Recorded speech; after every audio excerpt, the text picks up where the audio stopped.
إن الحمد لله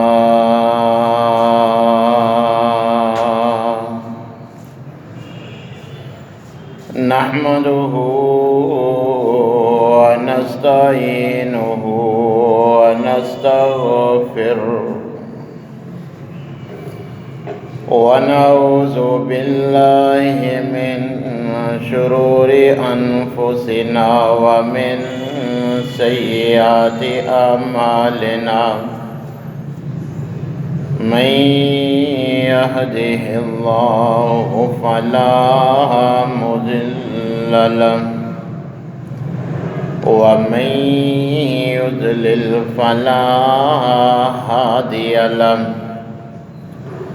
وأشهد أن لا إله إلا الله وحده لا شريك له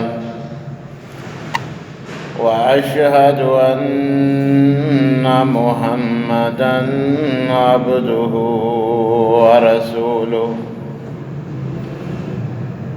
أما بعد فإن خير الحديث كتاب الله وخير الهدي هدي محمد صلى الله عليه وسلم وشر الأمور محدثاتها وكل محدثة بدعة وكل بدعة ضلالة وكل ضلالة في النار. يا أيها الذين آمنوا اتقوا الله حق تقاته ولا تموتن إلا وأنتم مسلمون. يا أيها الناس اتقوا ربكم الذي خلقكم من نفس واحدة وخلق منها زوجها وبث منهما رجالا كثيرا ونساء واتقوا الله الذي تساءلون به والأرحام إن الله كان عليكم رقيبا.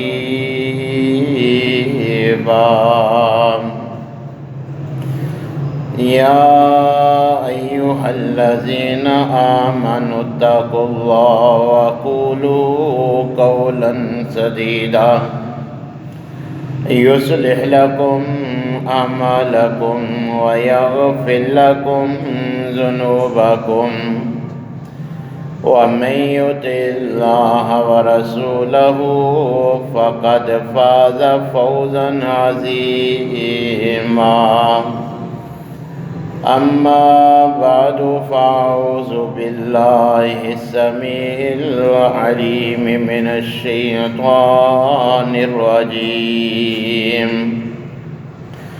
من حمزه ونفخه ونفسه. بسم الله الرحمن الرحيم.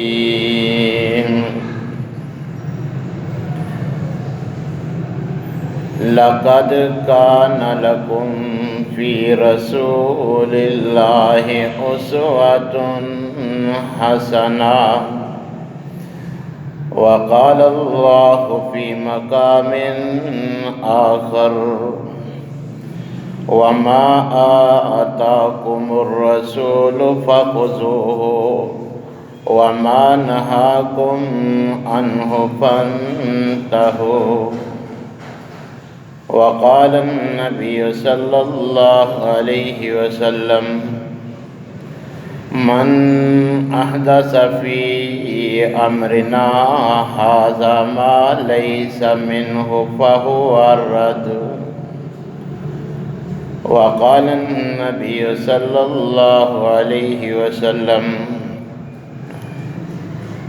من أحب سنتي فقد أحبني ومن أحبني كان معي في الجنة وقال النبي صلى الله عليه وسلم كل أمتي يدخلون الجنة إلا من أبى وقيل من يأبى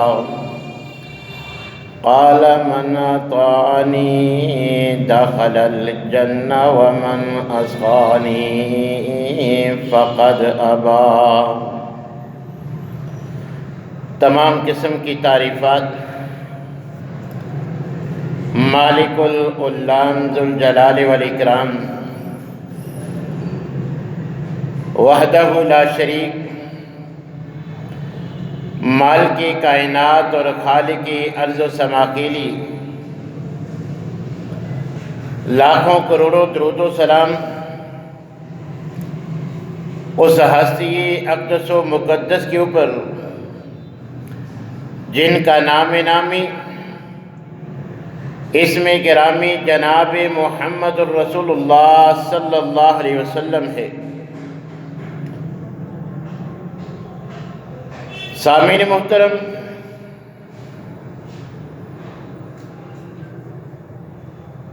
آج ربیع الاول کی 5 تاریخ ہے۔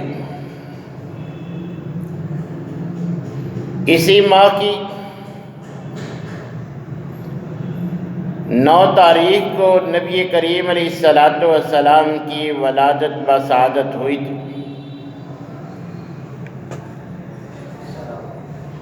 اب ہم نے کتاب و سنت کی روشنی میں یہ دیکھنا ہے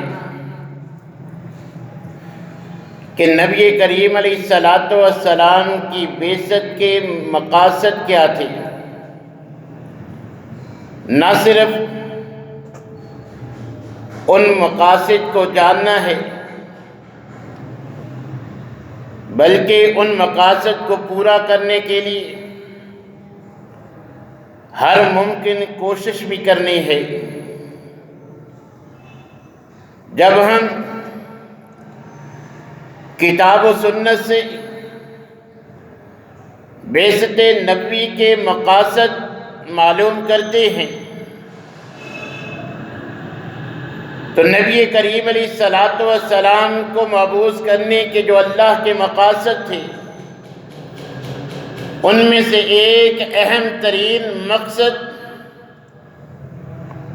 نبی کریم علیہ السلام کی اطاعت اور فرما برداری ہے۔ نبی کریم علیہ السلام کو اللہ نے اس لیے نبی اور رسول بنا کر بھیجا کہ قیامت تک آنے والے انسان نبی کریم علیہ السلام کی اتباع اور فرما برداری کر کے جہنم سے بچ جائیں اور جنت میں ان کو داخلہ نصیب ہو۔ مگر آج جب ہم اپنے معاشرہ کی طرف نظر دوڑاتے ہیں، پیغمبر سے محبت کا دعویٰ کرتے ہوئے مسلمان عیسائیوں کی نقالی کرتے ہوئے خوشی کا ہر وہ طریقہ اپنائے نظر آتے ہیں جو اپنے نبی کی ولادت کی خوشی میں عیسائی حضرات کرتے ہیں۔ حالانکہ نبی کریم علیہ السلام کی تعلیمات اور صحابہ کرام کی نبی کریم علیہ السلام کی محبت کا انداز اور خود نبی کریم علیہ السلام کی رہنمائی کہ میری محبت کا انداز بازار سجانا نہیں، جشن منانا نہیں، کہ بھنگڑے اور ڈھول کی تھال پہ رقص نہیں. من احب سنتی فقد احبنی، مجھ سے سچی محبت کرنے والا، مجھ سے محبت کے دعوے میں حقیقت پر مبنی دعویٰ رکھنے والا، مجھ سے حقیقی طور پر محبت رکھنے والا وہ ہے جو میری ذات کے ساتھ ساتھ میری بات سے بھی محبت رکھتا ہے. من احب سنتی فقد احبنی، میری ذات سے محبت اسی کی صادق ہے جو میری بات سے بھی محبت کرتا ہے، اور جو اس انداز میں مجھ سے محبت رکھنے والا ہے وہ بشارت بھی سن لی. من احبنی کان معی فی الجنہ، جو اس انداز میں میری ذات اور بات سے محبت کرے، میری ذات کی خاطر میری بات کی خاطر جان تک لٹانے سے گریز نہ کرے، اس کے لیے خوشخبری یہ ہے کہ کل قیامت کے دن نہ صرف جنت ملے گی بلکہ جنت میں مجھ محمد صلی اللہ علیہ وسلم کا ساتھ بھی نصیب ہوگا. تو آج ہمیں اپنے گریبانوں میں جھانک کر دیکھنا ہے کہ اللہ جل شانہ ہمیں پابند فرما رہے ہیں لَقَدْ كَانَ لَكُمْ فِي رَسُولِ اللَّهِ أُسْوَةٌ حَسَنَةٌ، کہ پیغمبر کو مبعوث جشن منانے کے لیے نہیں کیا. جشن کو چھوڑو، مشن کو سمجھو. تمہارے لیے پیغمبر کی زندگی کا ایک ایک لمحہ اسوہ حسنہ ہے. تم نے خوشی کا اظہار کرنا ہو غمی کا، تمہاری زندگی کا ایک ایک لمحہ پیغمبر کے اسوہ کے مطابق ہونا چاہیے. دوسرے مقام پہ اللہ احکم الحاکمین یوں فرماتے ہیں وَمَا آتَاكُمُ الرَّسُولُ فَخُذُوهُ وَمَا نَهَاكُمْ عَنْهُ فَانْتَهُوا، پیغمبر جو تمہیں دے، جو انداز بتلائیں، کر کے دکھلائیں، سکھلائیں، اس پہ عمل پیرا ہو جاؤ. وَمَا نَهَاكُمْ، جس انداز سے منع کر دے کہ لا تطرونی کما اطرت النصارى عیسی ابن مریم، زبان رسالت سے اگر پیغمبر فرما دے مجھ سے محبت کا عیسائیوں کی حضرت عیسیٰ کی محبت والا انداز نہ اپنانا، کہ حضرت عیسیٰ علیہ السلام کی عقیدت میں وہ اتنا بڑھ گئے کہ عقیدے کا ستیہ ناش کر دیا. اتنی عقیدت کہ اللہ اور حضرت عیسیٰ میں کوئی فرق ہی نہ چھوڑا. پیغمبر فرما رہے ہیں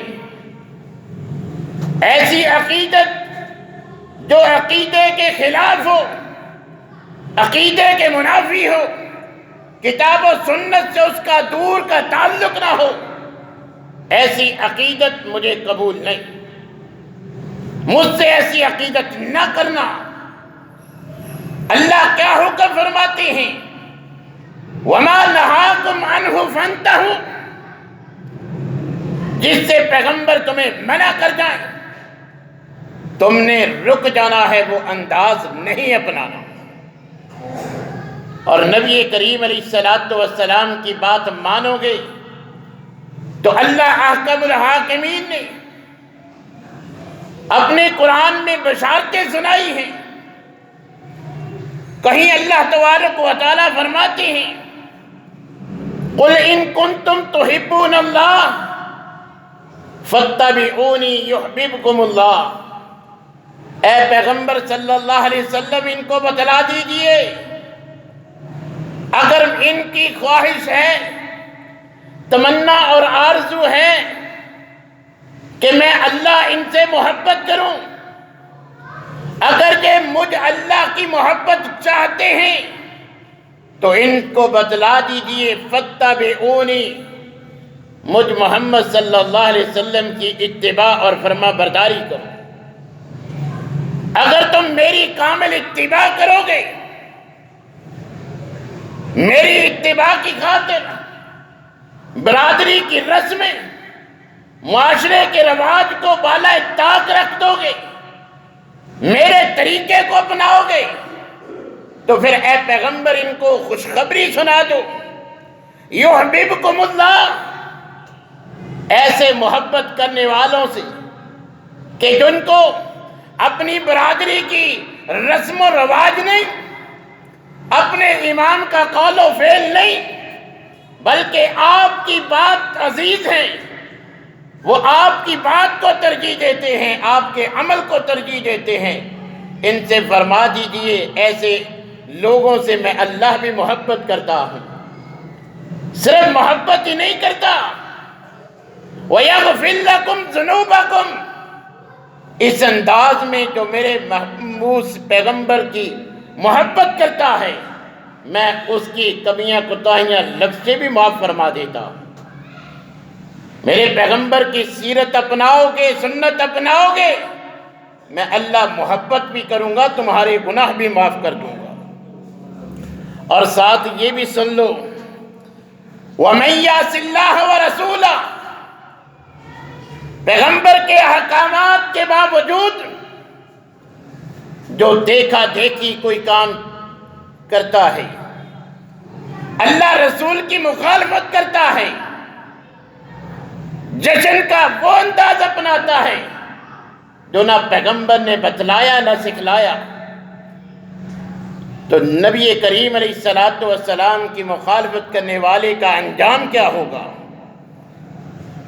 اللہ تبارک و تعالی رہتی دنیا تک قرآن میں فرما رہے ہیں، وَمَن يَعْصِ اللَّهَ وَرَسُولَهُ وَيَتَعَدَّ حُدُودَهُ، جو اللہ رسول کی نافرمانی کرتا ہے، قائم کی ہوئی اللہ رسول کی حدوں کو پامال کر دیتا ہے، عیسائیوں کا طرز عمل نہ اپنانا، پیغمبر نے عقیدت کی حد متعین کر دی کہ عقیدے کے تحت ہونی چاہیے، مگر جو ان کے دیکھا دیکھی وہی انداز اپنائے، اللہ احکم الحاکمین کیا فرماتے، یدخلہ النار، ایسی عقیدت نہ پیغمبر کو قبول نہ اللہ کو قبول، بلکہ ایسا اللہ اور اس کے رسول کا نافرمان جہنم کی آگ میں داخل ہوگا۔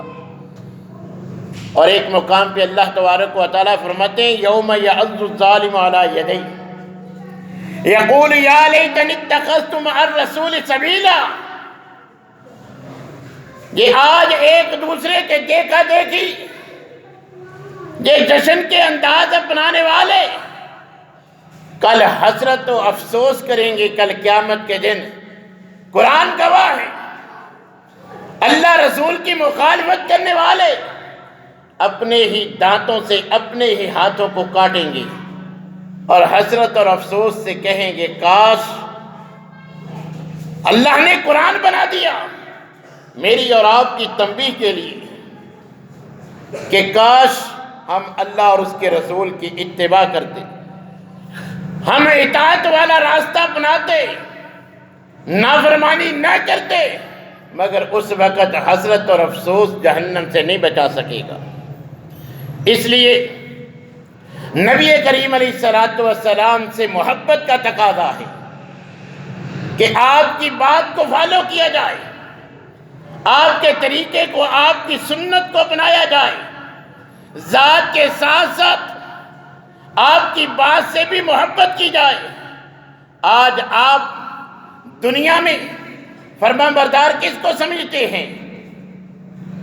جو بیٹا اپنے باپ سے کہے کہ ابا جان آپ کو بہت پیار کرتا ہوں، آپ کے لیے جان نشاور کر سکتا ہوں، باپ کہے بیٹا پیاس لگی ہے ایک گلاس پانی تو لاؤ، تو یہی بیٹا دعویٰ کرتا ہے جان دے سکتا ہوں، کہے کہ ابا جان بھائی ٹھنڈ ہے، فریج دور ہے، خود ہی اٹھ کے پی لینا، میں تو آپ سے دور بیٹھا ہوں، دیکھ نہیں رہے میں کام کر رہا ہوں، میں کمپیوٹر پہ گیم کھیل رہا ہوں، آپ فارغ بیٹھے ہیں، خود ہی اٹھ کے پی لیجئے، تو کوئی باپ اس کو فرما بردار سمجھے گا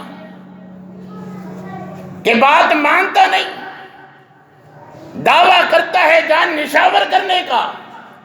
یہی تو پیغمبر نے فرمایا من احب سنتی فقد احبانی، اور جو پیغمبر کا راستہ نہیں اپناتے وہ اگرچہ پیغمبر کی عقیدت میں، محبت میں جو کام بھی کرتے رہیں، کتنا سرمایہ خرچ کر دیں، اپنی گلی محلہ چھوڑ کے پورا شہر جو ہے وہ سجا دیں، جتنا مرضی جو ہے اس پہ خرچ کریں، نہ اس سے اللہ کو خوشی ہوتی ہے نہ رسول اللہ کو خوشی ہوتی ہے۔ بلکہ ایسا انداز اپنانے والے اگر نمازی ہوں گے، نیک انسان بھی ہوں گے، تو پھر بھی ان کے نہ اعمال قبول ہوں گے، بدعتی کا کوئی عمل قبول نہیں۔ آج ہم تو کہتے ہیں کرنے میں کیا حرج ہے، کون سا شریعت نے منع کیا ہے، ثواب سمجھی کے تو کر رہے ہیں۔ نہیں میرے بھائیو، ہم اپنے آپ کو مسلمان کہتے ہیں، مسلم عربی میں اس اونٹ کو کہتی ہیں جس کے ناک میں نکیل ڈالی ہو، مطیع اور فرما بردار اونٹ جو اپنے مالک کا مطیع ہے، مالک اٹھائے گا، اٹھے گا، بٹھائے گا، بیٹھے گا، اپنی مرضی سے کسی درخت کو منہ نہیں مار سکتا۔ ہم نے کلمہ کا اقرار کر کے اپنی مہار اللہ رسول کے ہاتھ میں تھما دی ہے۔ کتنے ایسے ثواب کے کام ہیں جو پیغمبر کا اسوہ نہیں، شریعت میں حلال نہیں حرام ہے۔ یہ سورہ اخلاص ایک مرتبہ پڑھنے سے 10 سپاروں کا ثواب، 3 مرتبہ پڑھنے سے پورے قرآن پڑھنے کا ثواب، مگر نماز کی حالت میں قیام میں پڑھ سکتے ہیں، سجدے میں نہیں پڑھ سکتے، سجدے میں اتنی عظیم صورت نہیں پڑھ سکتے، پیغمبر کا اسوہ نہیں ہے، پڑھیں گے نماز قبول نہیں ہوگی، سنت کی مخالفت ہوگی۔ آپ عصر کی 4 فرض پڑھتے ہیں، عشاء کی 4 پڑھتے ہیں، تو درمیان میں مغرب کی 3 ہے، 1 رکعت زیادہ پڑھیں گے تو کیا خیال ہے ثواب زیادہ ہی ملے گا؟ اس کی بھی 3 کی بجائے 4 پڑھ لیتے ہیں، پڑھیں گے 4 قبول نہیں ہوگی۔ پیغمبر نے 3 پڑھی ہیں، 3 پڑھنے کا حکم دیا ہے۔ یہ دین اسلام ہے، یہ کوئی مذاق نہیں کہ جیسا چاہا، جیسے جو انداز پسند آیا وہی اپنا لیا۔ پیغمبر کو مبعوث کرنے کا، بعثت کا مقصد اللہ کیا فرما رہے ہیں؟ لَقَدْ كَانَ لَكُمْ فِي رَسُولِ اللَّهِ أُسْوَةٌ حَسَنَةٌ۔ آج بڑے افسوس کی بات ہے کہ ایک تو سنت کو نظر انداز کر کے بدعات کا ارتکاب کیا جاتا ہے، پھر اس پہ دلائل بھی دیے جاتے ہیں۔ اپنے ایمان کو گواہ بنا کے ذرا سوچو، اگر یہ مروجہ جشن کا، خوشی کا انداز کتاب و سنت کے دلائل سے ثابت تھا تو صحابہ کرام نہ اپناتے؟ اگر قرآن کی کسی آیت سے، پیغمبر کے کسی قول و فعل سے یہ انداز منایا جا سکتا تھا تو صحابہ ہر چیز کی قربانی دے کر اس انداز میں خوشی مناتے۔ کہ نبی کریم علیہ السلام کی ولادت کی تاریخ میں اختلاف کیوں ہے، مہینے میں اختلاف کیوں ہے، عید الاضحیٰ اور عید الفطر کے دن کے تعین میں اختلاف کیوں نہیں؟ وہ دن جب سے پیغمبر نے متعین کیے آج تک ہر مسلمان مناتے چلے آ رہے ہیں۔ یہ تو 5ویں صدی میں شروع ہوا ہے۔ جو کام ہر سال ہو اس کی تعین پیغمبر نے کی ہو، اختلاف نہیں ہو سکتا۔ 1 شوال کو عید الفطر ہوتی ہے، کسی کی دوسری رائے نہیں۔ 10 ذی الحجہ کو عید الاضحیٰ ہوتی ہے، کوئی نہیں کہے گا 12 کو 15 کو۔ 2 عیدیں دین نے متعین کی، پیغمبر نے منائی، آج ہم اس کو عید کا دن کہتے ہیں، شرعی لحاظ سے عید کے دن روزہ حرام ہے، اور پیغمبر سے اپنی ولادت کے دن اگر کوئی چیز ملتی ہے تو وہ سوموار کا روزہ ہے، وہ بھی سال میں صرف ایک نہیں، ہر سوموار آپ روزہ رکھا کرتے تھے۔ بڑی عجیب بات ہے، دلیل کے طور پر کافر کا فعل پیش کیا جاتا ہے۔ ابو لہب نے لونڈی آزاد کی تھی، اس نے نبی کی پیدائش کی خوشی نہیں منائی۔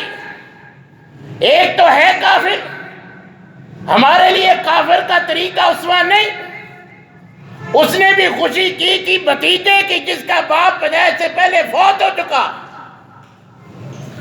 اگر ابو لہب کی سنت سمجھ کے کرتے ہو وہ کافر بھی، اس کا بھی یہ انداز نہیں تھا، دلیل اس کی دیتے ہو۔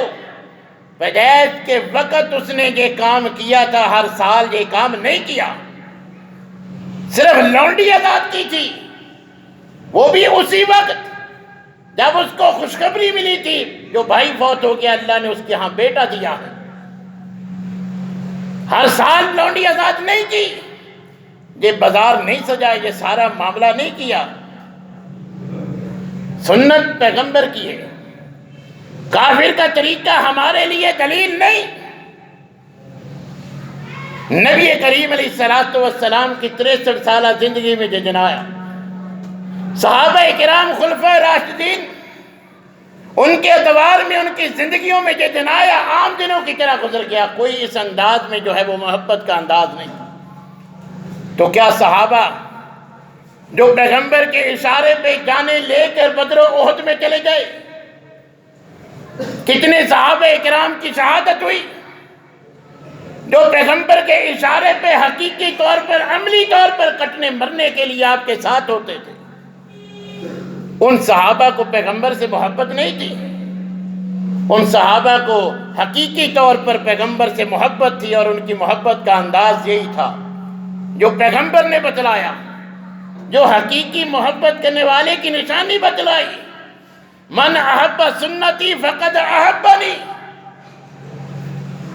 گھریلو پالتو گدھے کا گوشت حلال تھا،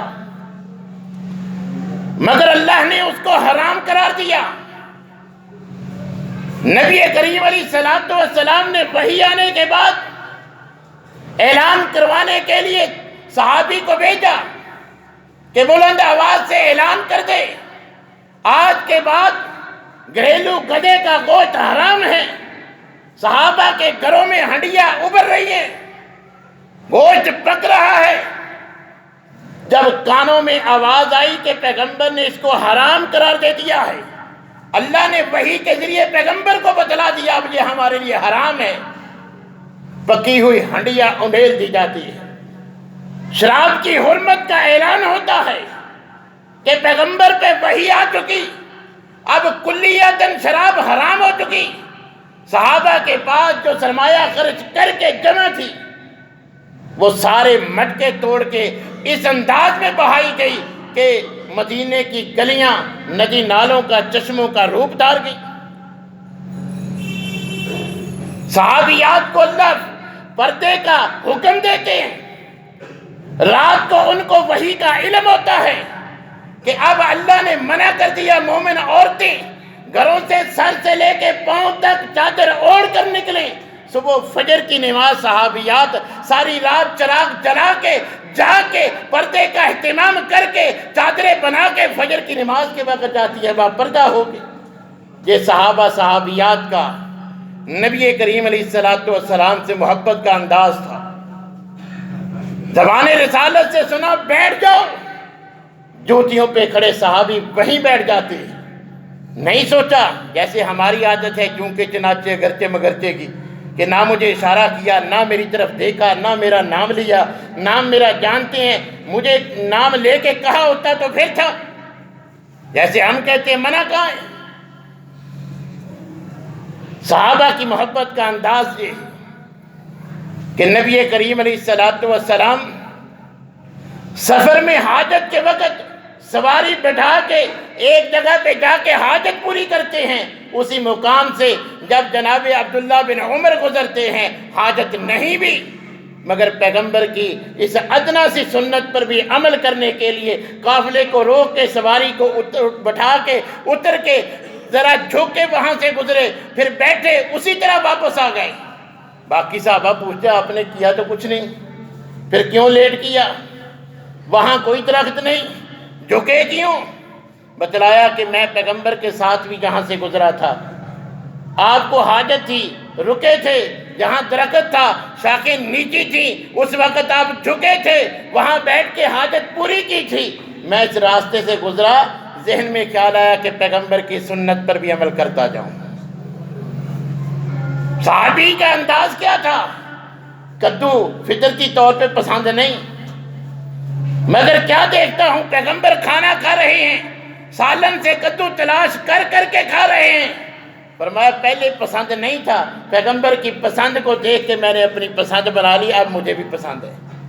یہ صحابہ کا انداز تھا۔